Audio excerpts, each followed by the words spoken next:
Puji Tuhan. Haleluya. Segala kemuliaan bagi Tuhan Allah yang kita sembah di dalam nama Tuhan kita Yesus Kristus, yang malam hari ini boleh memberikan kita kekuatan, kesehatan, dan terlebih memampukan kita untuk bisa ada di baitnya. Ya, jadi kalau kita bisa ada di baitnya malam hari ini, itu bukan suatu kebetulan Bapak Ibu, tapi bersyukurlah. Banyak orang di luar sana yang ingin beribadah, tapi dia tidak bisa. Banyak orang di luar sana rindu untuk kepada Tuhan dalam baitnya, tapi tidak bisa. Mungkin sedang sakit, mungkin sedang ada masalah dan sebagainya. Jadi bersyukurlah kita malam hari ini atas kemurahan Tuhan, kita bisa ada di rumahnya untuk beribadah dan lebih untuk mendengarkan firman Tuhan. Haleluya. Haleluya. Bapak Ibu yang dikasihi Tuhan, kita akan mendengarkan firman Tuhan malam hari ini dari Hosea, kitab Hosea pasal 10 ayat 12a. Dan saya memberikan tema berani menabur. Makanya tadi saya agak kaget, ini lagu-lagu yang dinaikkan kok sesuai dengan tema saya. Padahal Worship itu tidak menanyakan kepada saya apa tema khotbah. Sesuai. Nah, malam ini saya akan menyampaikan firman Tuhan tentang berani menabur. Kita baca dari Hosea pasal 10 ayat 12a. Demikian firman Tuhan, saya baca. Menaburlah bagimu sesuai dengan keadilan, menuailah menurut kasih dan setia. Puji Tuhan. Haleluya. Puji Tuhan. Haleluya. Saya malam hari ini bicara tentang menabur. Dan kalau saya bicara menabur, jangan yang ada di kepalanya ini saya bicara tentang uang, enggak. Memang termasuk itu, tapi tidak semata-mata hanya bicara uang. Ya. Artinya gini Bapak Ibu Saudara sekalian, siapa yang menabur, pasti itulah yang menuai. Kalau kita mau menabur, berarti kita pasti akan menuai. Kalau kita tidak menabur, maka jangan juga berharap engkau akan menuai. Ini sebenarnya firman Tuhan ini simpel sekali, singkat juga. Menaburlah bagimu sesuai dengan keadilan, menuailah menurut kasih setia. Saya coba padukan dengan Pengkhotbah pasal 3 ayat 1-2. Saya baca aja. Demikian firman Tuhan. Alkitab menyatakan, untuk segala sesuatu ada masanya, untuk apapun di bawah langit ada waktunya. Ada waktu untuk menanam, ada waktu untuk mencabut yang ditanam. Jadi Bapak Ibu yang dikasihi Tuhan, di dalam hidup ini ada waktunya menabur dan ada juga waktunya menuai apa yang kita tabur. Firman Tuhan ini, dengan baca firman Tuhan ini saya ingat cerita-cerita zaman dulu ini. Mama ini selalu cerita-cerita zaman dulu, masa-masa lalu, khususnya di kampung kami. Dan kadang-kadang kalau saya pulang kerja itu suka cerita, walaupun sebenarnya saya sudah capek banget, tapi ketika sudah memulai cerita, tertarik juga ceritanya. Bagaimana dulu kami di kampung itu begitu susah hidupnya. Bagaimana dulu kami di kampung itu, kalau istilah sekarang, dibully, ya, dianiaya secara mental, dianiaya secara moral, secara perasaan. Ya istilah zaman sekarang dibully lah ya, dibully. Nah ketika sudah mulai menceritakan itu yang tadinya saya ngantuk, tertarik juga. Dan memang jujur, apa cerita-cerita yang saya nggak tahu, akhirnya saya jadi tahu. Kemarin juga kita waktu ke rumahnya Pak Guru juga cerita bagaimana juga masa lalunya dulu. Ternyata kita beti Pak, beda-beda tipis. Saya pikir selama ini kamilah yang paling susah dulu, kamilah yang paling menderita hidup kami sebelumnya. Ternyata Pak Guru cerita, saya bilang sama mama di jalan, ada teman kita. Ternyata Pak Guru juga mengalami apa yang kita alami. Dan mama selalu mengatakan, biarkan aja. Apa yang dulu orang-orang itu melakukan dengan kita, mereka akan menuai kok. Apa yang mereka tabur ke kita, mereka akan menuai. Dan itu terjadi. Satu-satu mulai terlihat. Apa dulu yang mereka tabur ke kami, sekarang satu-satu mereka tuai. Istilahnya gini, kalau kita menabur padi, berarti kita akan menuai padi. Nggak mungkin kita menabur padi, kita akan menuai kelapa. Nggak mungkin. Jadi apa yang kita tabur, pasti itu yang akan kita tuai. Nah, malam hari ini firman Tuhan ini akan kembali mengingatkan kita bahwa di dalam hidup ini ada waktunya menabur dan ada juga waktunya menuai apa yang kita tabur. Saya merenungkan firman Tuhan ini, saudaraku sekalian. Dalam hati saya berpikir gini, kalau begitu apa yang saya tabur ini nanti pasti akan saya tuai. Kalau saya menabur kejahatan kepada orang, suatu saat itu akan saya tuai. Tapi kalau saya menabur yang baik kepada orang lain, cepat lambatnya saya juga akan menuai yang baik. Puji Tuhan. Yang percaya katakan amin. Amin.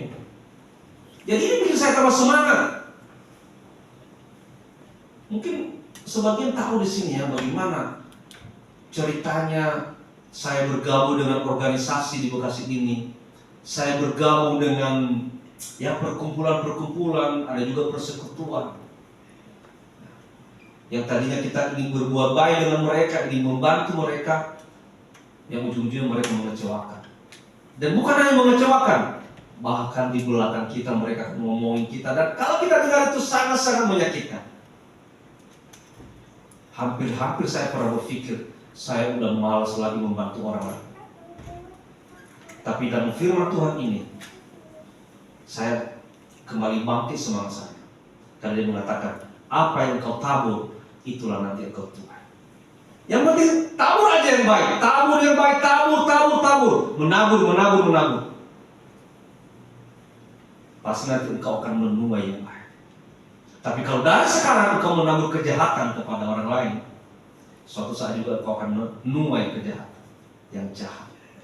Ya, kita nggak tahu. Karena ingat saudara sekalian, Tuhan itu adil. Dia akan memperlakukan keadilannya kepada siapapun. Ya, saya sudah pernah bicara di depan ini berkhotbah tentang keadilan Tuhan, kasih Tuhan dan keadilan Tuhan. Saya sudah pernah bicara itu. Nah, di sini juga Tuhan itu adil. Ketika engkau menabur yang baik, maka pasti engkau menuai yang baik. Itulah keadilan Tuhan.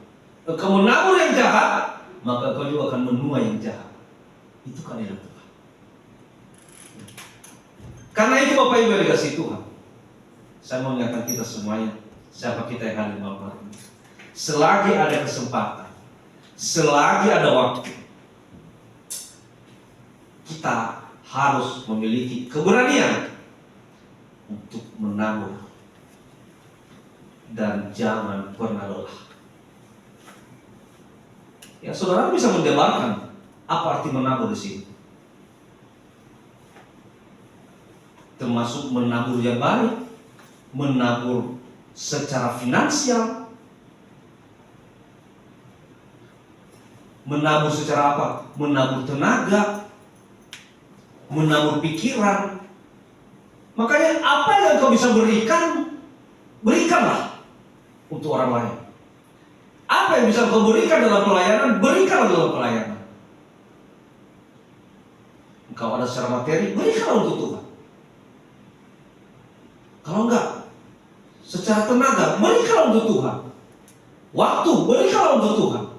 Itu namanya menabur. Kalau engkau berani menabur, nanti suatu saat engkau akan menuai. Pasti. Karena firman Tuhan itulah ya dan amin. Pasti. Dan keadilan Tuhan itu pasti akan terjadi bagi siapapun. Ya. Selagi ada waktu saudara-saudara sekalian, milikilah keberanian.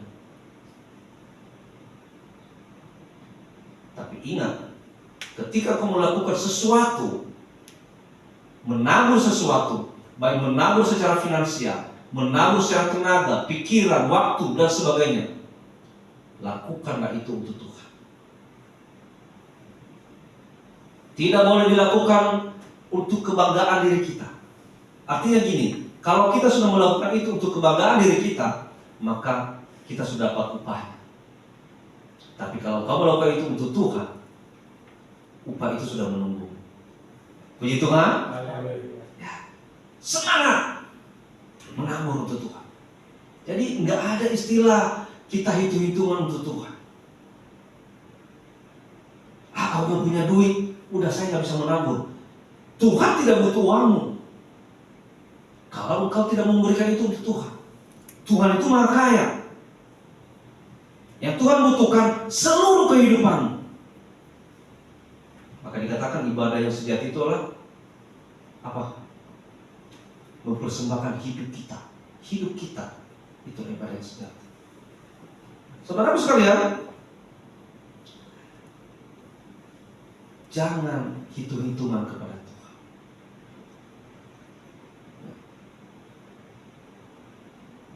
Mungkin karena kita masih sedikit, saya masih bisa menjangkau, saya masih bisa melihat siapa yang bisa datang ibadah.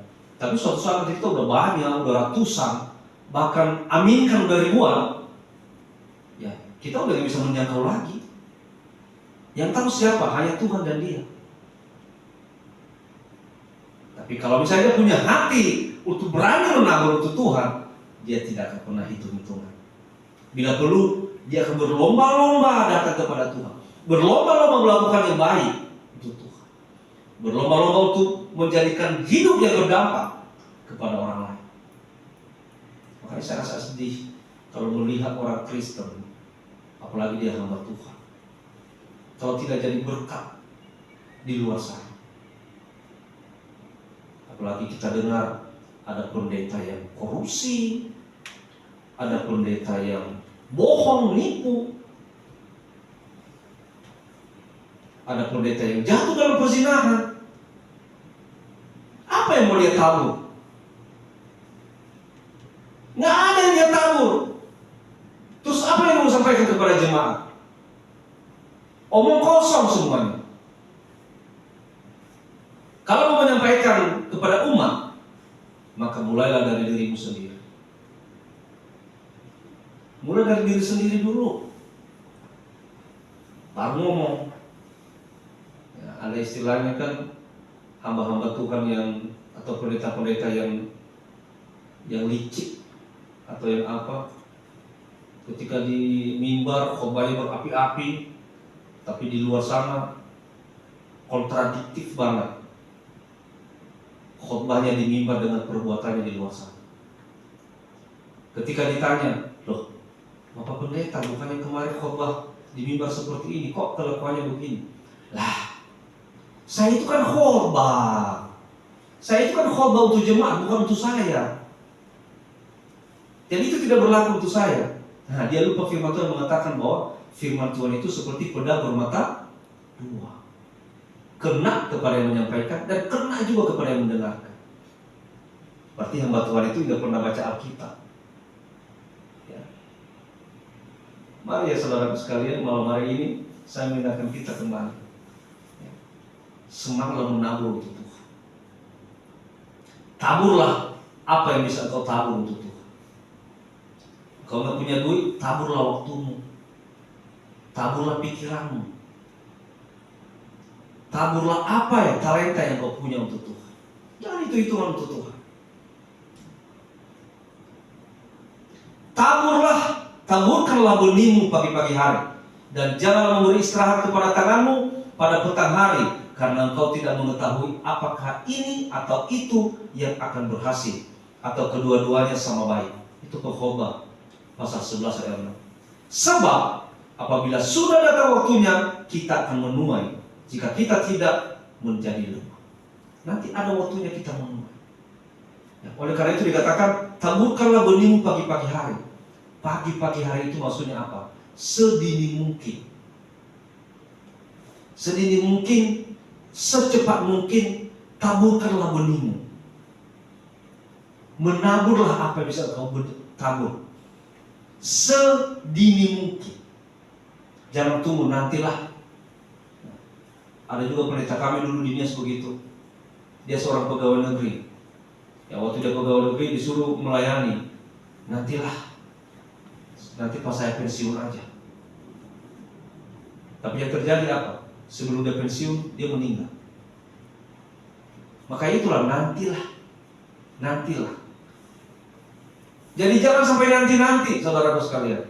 Kalau masih ada waktu, selagi ada waktu, saat ini mungkin tabur benihmu pagi-pagi hari. Haleluya. Haleluya.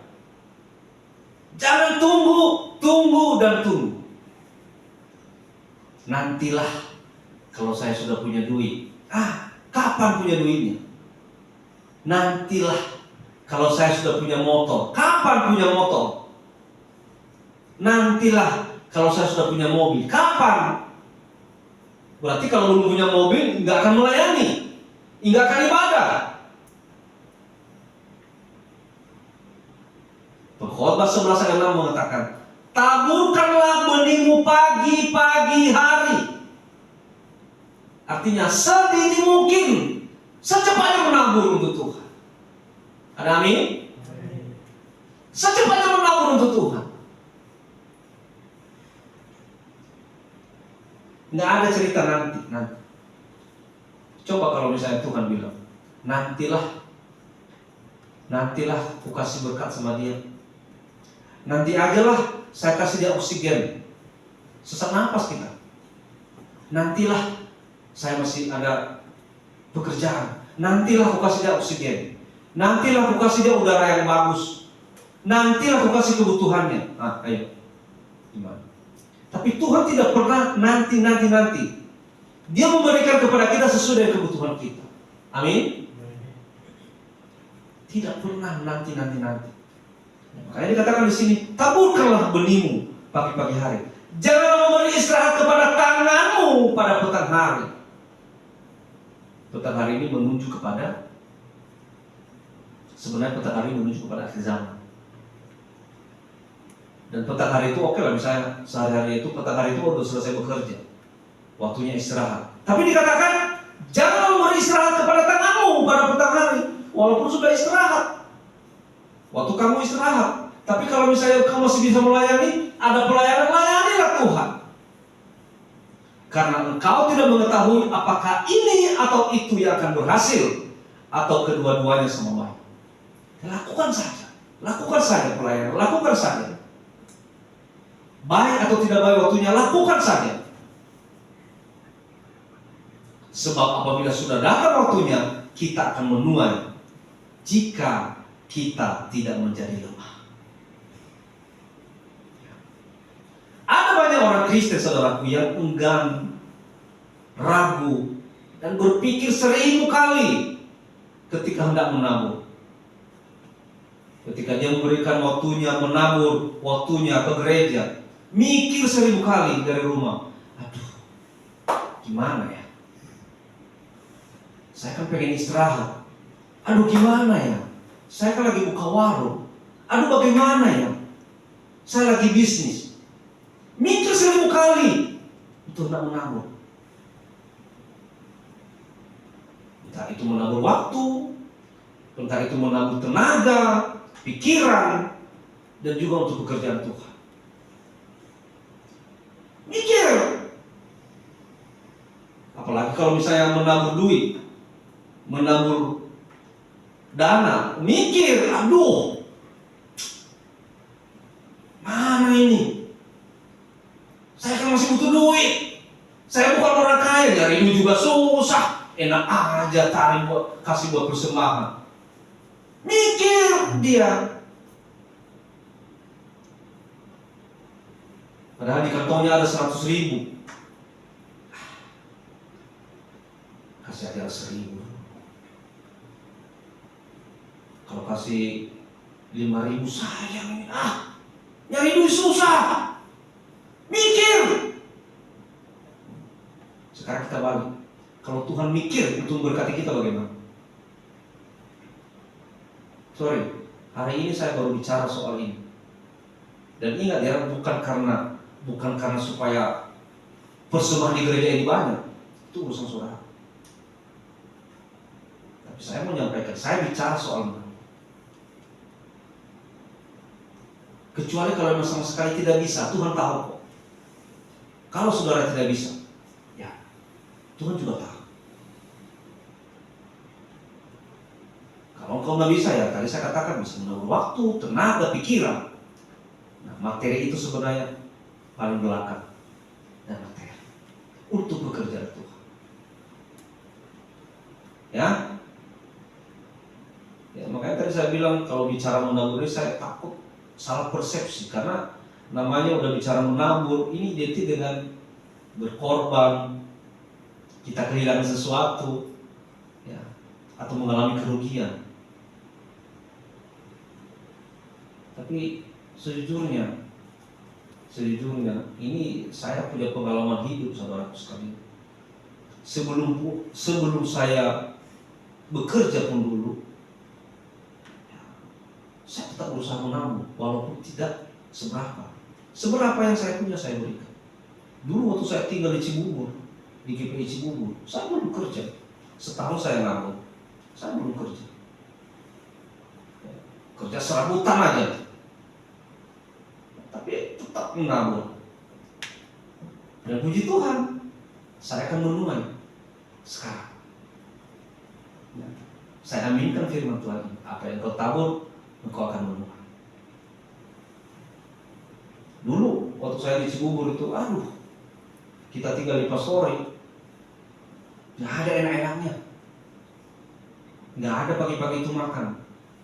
Itu halaman gereja itu luas, kerja pagi-pagi itu nyapu halaman dulu, nyapu halaman, ngopel gereja-gereja yang lumayan besar.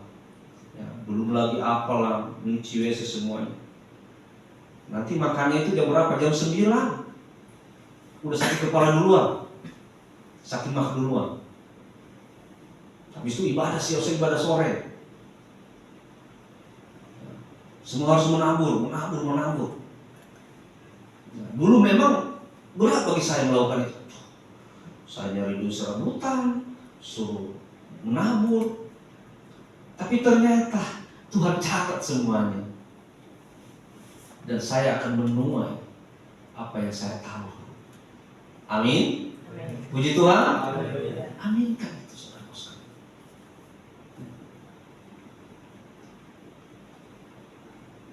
Kalau saya berikan contoh, ya, adakah petani menuai hasil jika dia sendiri tidak menabur benih? Tidak mungkin. Kita dari Nias ini pasti tahu lah namanya bicara sawah. Kalau kita tidak menabur benih di sawah itu nggak akan tumbuh padi, dan kita tidak akan pernah bisa menuai. Karena kalau kita baca di 2 Timotius pasal 2 ayat 6 dikatakan, seorang petani yang bekerja keras haruslah yang pertama menikmati hasil usaha. Kalau kita bekerja keras, apapun itu, engkau sedang kuliah, engkau sedang sekolah, kalau engkau bekerja keras, belajar keras, maka engkaulah yang pertama menikmati hasil usaha. Apapun yang kau tabur waktu untuk belajar, kau tabur waktu untuk pelayanan, apapun. Ya, 2 Timotius pasal 2 ayat 6 dikatakan, seorang petani yang bekerja keras haruslah yang pertama menikmati hasil usaha. Bukan orang lain yang menikmati hasil usaha, tapi dia sendiri. Kita sendiri kalau kita lah yang berusaha keras. Ya, saudaraku sekalian, sedikit saya singgung soal Ishak, ya, soal Ishak di Kejadian pasal 26 ayat 1. Ketika terjadi kelaparan di negeri tempat ia tinggal, Ishak memutuskan untuk pergi kemana? Ke Gerar, kepada Abimelekh, raja orang Filistin. Artinya Ishak tinggal sebagai orang asing di negeri musuh, bukan di negerinya, tapi di negeri musuh. Nah, perhatikan saudaraku, di tengah situasi yang buruk dan tidak mendukung, sekalipun Ishak membuat tindakan iman, maka menaburlah Ishak di tanah itu, dan dalam tahun itu juga ia mendapat hasil 100 kali lipat. Haleluya. Mendapat hasil 100 kali lipat, sebab ia diberkati Tuhan. Puji Tuhan. Dalam suasana yang gak enak, di negeri asing, di negeri musuhnya. Tapi karena berani menabur, maka ia mendapat hasil 100 kali lipat. Itu ada di Kejadian pasal 26 ayat 12. Sebab ia diberkati Tuhan. Nah, karena keberanian menabur Ishak, maka dia mengalami terobosan dalam hidupnya. Hidupnya dipulihkan dan diberkati secara luar biasa. Kalau kita berani menabur, percayalah, kita pasti akan mengalami terobosan. Cepat lamanya, hanya saja jangan paksa Tuhan. Engkau menabur, Tuhan besok saya mendapat berkat. Jangan memaksa Tuhan. Semua waktunya itu adalah waktu Tuhan. Tapi ingat, ketika kita berani menabur seperti Ishak, maka kita pasti akan mengalami terobosan dalam hidup kita. Seperti Ishak ini, hidupnya dipulihkan dan diberkati secara luar biasa. Luar biasa. Nah, saya mengalami ini, saudara sekalian. Saya dulu waktu sebelum saya menikah dengan gaji pas-pasan sebagai seorang PNS, saya berpikir, aduh Tuhan, saya ini aja waktu saya kuliah S1 hanya dengan uang masuk 2,5 juta, saya harus minjem ke bank. Saya ingat waktu itu saya minjem di bank BRI Pisana, Jatinegara. Karena dulu kita belum di bank DKI. Hanya untuk masuk kuliah S1 dengan uang masuk 2,5 juta, saya harus minjem ke bank. Lalu lulus, saya belilah rumah itu di BTR, rumah tipe 21. Dulu DP-nya 21 juta. 21 juta DP-nya itu bisa dicicil 3 kali. Ya. Cicilannya sebulan 139.500, saya masih ingat 15 tahun. 139.500 selama 15 tahun. Saya bayar itu, tahu nggak saudaraku? Nunggak. Tahu nunggak? Itu bukan makanan. Nunggak itu kadang-kadang dibayar, kadang-kadang enggak. Kadang-kadang nanti datang surat dari bank. Kalau tidak dibayar, kalau tidak melapor, maka rumah ini akan kami sita. Padahal cicilannya cuma 139.500. Akhirnya saya berpikir, Tuhan, bagaimana saya mau menikah? Bagaimana kalau saya punya istri? Bagaimana kalau saya punya anak? Bagaimana saya ngebiayain mereka? Hanya dengan cicilan 139.000 aja nunggak. Hanya beli rumah yang harga 21 juta aja ngos-ngosan. Saya sempat pesimis. Kenapa? Dulu gaji pegawai negeri itu kecil sekali. Saya masuk pegawai negeri pertama tahun 96, masih CPNS, gaji 88.000. Itu masih kurang buat jajannya OT itu. 88.000 sebulan. Terus setahun kemudian saya jadi PNS 100%. Berarti 110.000 sebulan. Mau nggak Pak Guru kalau ada lowongan kerjaan kayak gitu gaji segitu? Pasti mikir kan? Tapi ya udah, mau gimana lagi? Ya waktu itu kita ada namanya Kesra lah, di DKI itu punya Kesra istilahnya, namanya TKD atau TPP. Dulu Kesra saya 150.000. Jadi sebulan itu nggak nyampe 300.000 lah. Jadi di rekening saya itu tidak pernah tersimpan, tidak pernah ada saldonya. Kalau udah mau terima gaji udah ngantri aja itu di bank, ngambil habis semuanya, itu pun kurang. Tapi tahu nggak, saya nggak ngerti bagaimana Tuhan memelihara saya di Jakarta ini, hingga saya bisa hidup sampai sekarang. Yang tadinya saya ragu, khawatir, Tuhan bagaimana Tuhan? Beli rumah yang begini aja saya nggak sanggup, ngos-ngosan, nunggak. Bagaimana saya mau nikah? Bagaimana saya ngebiayain istri saya? Bagaimana saya ngebiayain anak-anak saya kalau hanya gaji segini? Oke lah, ke depan paling gajinya naik berapa sih? 1 juta, 2 juta, 3 juta, oke lah. Apa bisa? Tapi saudaraku, kita nggak tahu rahasia Tuhan. Dan di saat saya susah waktu itu, Saya tidak pernah berhenti menabur. Dan ternyata Tuhan catat semua itu apa yang saya tabur. Dan setelah itu Tuhan izinkan saya menuai sampai sekarang. Puji Tuhan. Haleluya. Amin. Ingat saudaraku sekalian, saya bicara ini kesaksian hidup. Saya bukan menyaksikan kesaksian hidup orang lain. Ini kesaksian hidup saya.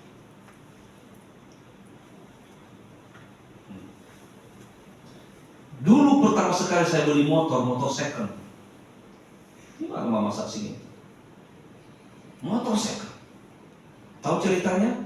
Ketika kita di Nias itu, kita nggak ada motor itu dulu.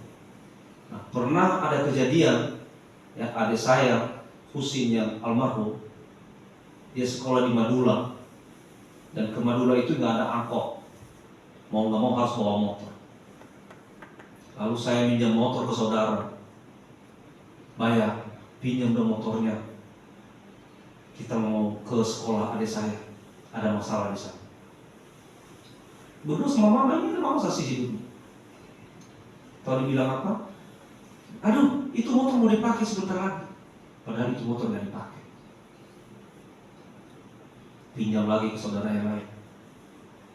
Aduh, ini bensinnya kosong. Padahal saya lihat bensinnya penuh. Tahu nggak siapa yang ngasih? Tetangga sebelah. Bang, boleh pinjam motornya? Wah, pakai. Tapi itu dalam hati saya, Tuhan Yesus, gini banget hidup saya. Makanya waktu saya ke Jakarta, apa saya bilang sama mama waktu berangkat dari Nias? Ma, nanti kalau saya ke Jakarta, kalau bisa saya harus punya kendaraan. Makanya berapa lama saya di Jakarta ya? Nggak sampai setahun saya di Jakarta.